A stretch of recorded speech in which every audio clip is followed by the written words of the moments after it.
Hello BookTube, Sarah here and welcome to my channel. Today I'm coming to you with my April 2020 anticipated reads.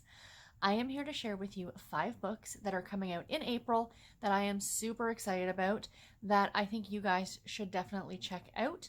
I have, 2 contemporaries, 2 historicals, and a romantic suspense. So let's jump in and get started. The first book, and I always do these in order of publication date. Coming out on April 14th is a book called A Place for Us by Olivia Miles. This is the first book in the Blue Harbor series, and as I said, a contemporary romance. This is about, it's a very, basic plot line in romance. It's about a girl who, as soon as she could, up and left her small hometown. And then her father has a fall and she comes back to look after him and to look after the family business, which is a local orchard. And of course, she is now dealing with her widowed father, and he is kind of having thoughts of a romantic nature towards his caregiver, and dealing with her sister who doesn't seem to be talking to her, her younger sister. And of course, because it's a romance, she meets back up with her first and only love. So it is a second chance romance. It sounds really, really sweet. This is an author I'm seeing a lot of works from, but I haven't actually read her yet. But it just sounds good. It sounds right up my alley for that perfect contemporary romance, small town romance that I love so much. So definitely give this one a check out if it sounds like it would be good to you. And as always, all the books will be linked in the description box below. The next book comes out on April 21st, and it's Beachside Beginnings by Sheila Roberts. This is the 4th book in a Moonlight Harbor series. And like I always say about contemporary romance series, you don't necessarily have to read them in order. And this one really does sound very interesting. It's about a woman by the name of Moira. And she has spent her career giving women makeovers and helping them be their best selves, essentially. And she has finally decided that after 5 years, it's time to give her own self a makeover, a life makeover. And she decides to leave her abusive boyfriend. So she decides to start over in this small town called Moonlight Harbor, and she's working at the local salon, and the local cop shows up, and she is a little smitten by him. So she, kind of strikes up a friendship with him, a possible romance.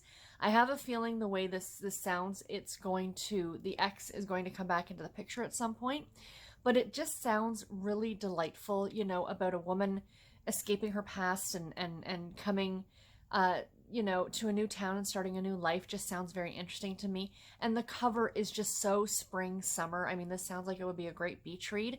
So, maybe once people can start traveling again, this will be one that you can take to the beach or on holiday, or even if you're just going to sit in your own backyard and read it. That's delightful too. Next up, also coming out on April 21st, is First Comes Scandal by Julia Quinn.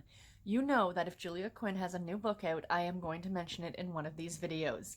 So this is the 4th book in the Roxbury series. I read, in January I think it was, I read The Other Miss Bridgerton, which was the first book in that series, and it was really delightful. This is, of course, a historical romance novel. And the premise of this one just sounds so interesting. It's about the youngest sibling from, like, the first story. What's her name? Georgiana? And she is kidnapped for her dowry.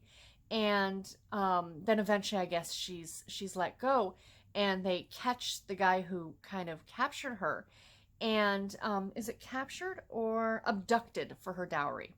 So, of course, because of the time period, she has 2 options. Either she lives her life out as a spinster, or she has to marry the guy who abducted her because he has, quote-unquote, ruined her, I guess. So her next door neighbor, what's his name? Nicholas Roxby. I never know if I'm saying that correct. Roksby.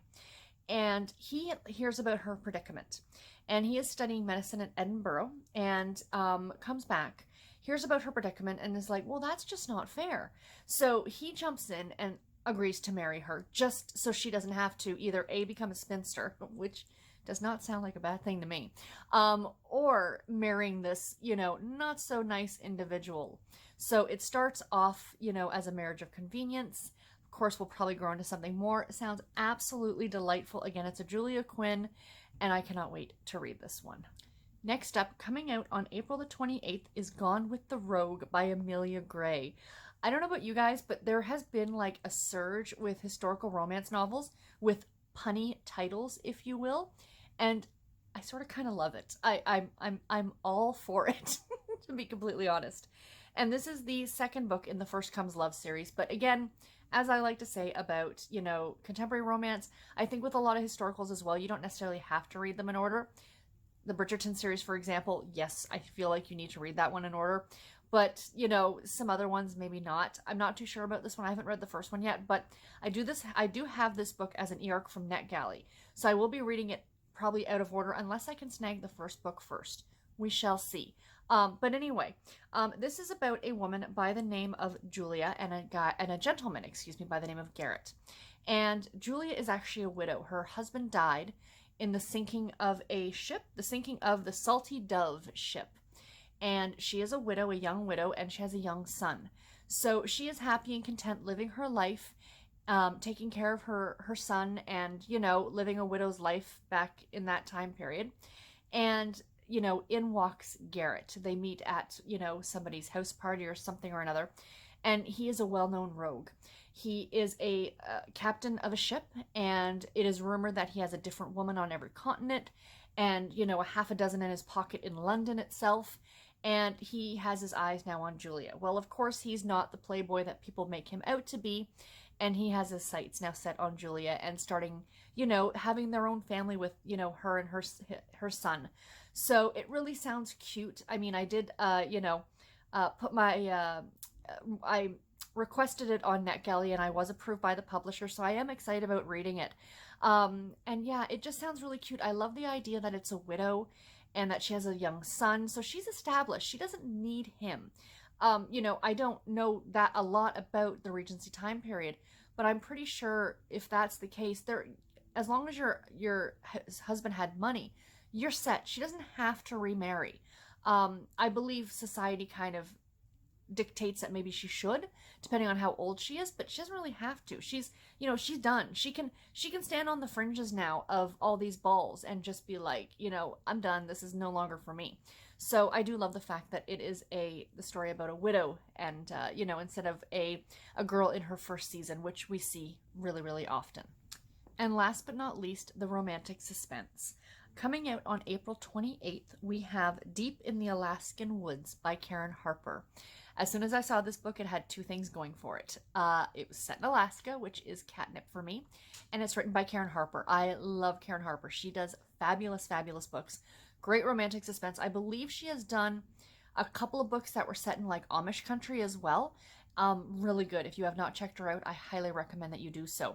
But this one is about, so this is the first book in the Alaskan Wild series, by the way. This is about a woman by the name of Alexandra. And she decides to go up to her estranged cousin's bed and breakfast up in this very small town in Alaska. And this bed and breakfast is surrounded by very deep and, dark woods. So she hires this guy by the name of Quinn to kind of be her guide as she kind of goes wilderness trekking. So one morning she wakes up at the B&B and outside of her window are these really big claw marks. And then they find a body. So now, and the body has these same claw marks on it. So now it's kind of a what is going on in the woods. Sounds super creepy. Sounds really good. Again, Karen Harper is fantastic. I cannot remember the book that I read by her about a year or two ago. But it was about a girl who was abducted and she had to live so many days like in this house. It was very psychologically creepy. So that's the one thing. It's not necessarily jump scares that get you in her books. It's more the psychological aspect, and they're really, really good. So if you have not checked them out and that is your thing, I definitely recommend that you do. So anyway, guys, that is all that I have for this video today. I do hope that you enjoyed it. Please let me know in the comments below, do any of these books sound good to you, and are you interested now in picking them up? Or are there any books that you are looking forward to that are coming out in April? Because I'd love to know that as well. And until my next video, everybody, take care and happy reading. Thank you all so much for watching. Bye, guys.